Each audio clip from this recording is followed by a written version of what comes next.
வணக்கம் மக்களே, பெங்களூர்லேருந்து. சரி, ஒரு படத்தை பார்க்கலாம் அப்படின்னா தக்காளி என்ன அக்க போருங்கிறீங்க. காந்தாரா அப்படிங்கிற ஒரு படம் ரிலீஸ் ஆகிருக்கு. சரி, எல்லாமே நல்ல ரிவ்யூ. ஃபஸ்ட்டு பார்ட்டே பார்த்தேன், சூப்பராக இருந்தது. சரி, இதை பார்க்கலாம் அப்படின்னு சொல்லி பார்த்தா எங்கள் ஊர் தமிழ்நாடு திண்டுக்கல்லில் வந்துட்டு தங்கப்பிள்ளை ஊர் 150 ரூபா டிக்கெட்டு.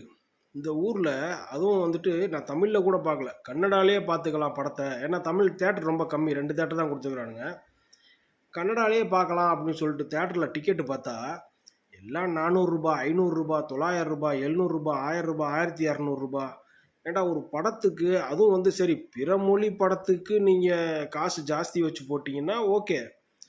கன்னட படம் கன்னட மொழியில் பார்க்குறதுக்கு வர்றாங்க அப்படின்னா, பார்க்க வர்றவங்களாம் வந்து படத்தை பிரமிப்பாக பார்க்குறத விட டிக்கெட் விலையை பிரமிப்பாக பார்க்கறதுல தான் பெங்களூரில் ஆச்சரியமாக இருக்குது.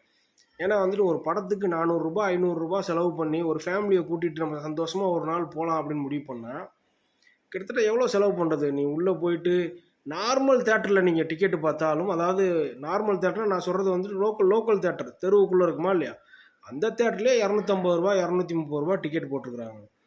மல்டிப்ளெக்ஸு, இந்த பிவிஆர் இதெல்லாம் போனோம்னா 500 ரூபா, 600 ரூபா, 400 ரூபா, 450 ரூபா தான் டிக்கெட்டு. 400 ரூபாய் குறைஞ்சி எங்கேயுமே இல்லை. சரிங்களா? ஸோ வேறு வழி இல்லை, பார்த்தான் ஆகணும் அப்படின்னா நம்ம ஃபேமிலியோடு ஒரு நாள் போகலான்னா இதை ஸ்பெண்ட் பண்ணி தான் ஆகணும் அப்படிங்கிற லெவலில் தான் பெங்களூரில் இருக்குது தக்காளி. அதுவும் நீங்கள் பிற மொழி படத்துக்கு வந்துட்டு நீங்கள் டேக்ஸு போடுறீங்க, இல்லை காசை ஜாஸ்தி வச்சிங்கன்னா பரவாயில்ல. கன்னட மொழி படத்துக்கு கன்னடாவில் வந்துட்டு 500 ரூபா, 600 ரூபா டிக்கெட் வச்சு 400 ரூபா டிக்கெட் வச்சா எந்த லட்சணத்தில் இருக்குது அப்படிங்கிறத பார்த்துக்குங்க. சரிங்களா?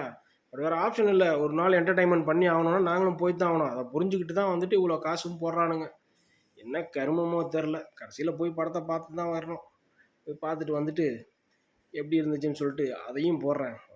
திட்டுவீங்க நிறைய பேர், வெக்கம் கட்டப்படல, அப்புறம் எதுக்குடா போகிறேன், அப்புறம் எதுக்குடா வீடியோ போட்டேன் அப்படின்னு. வேறு என்ன பண்ணுறது? சரிங்களா?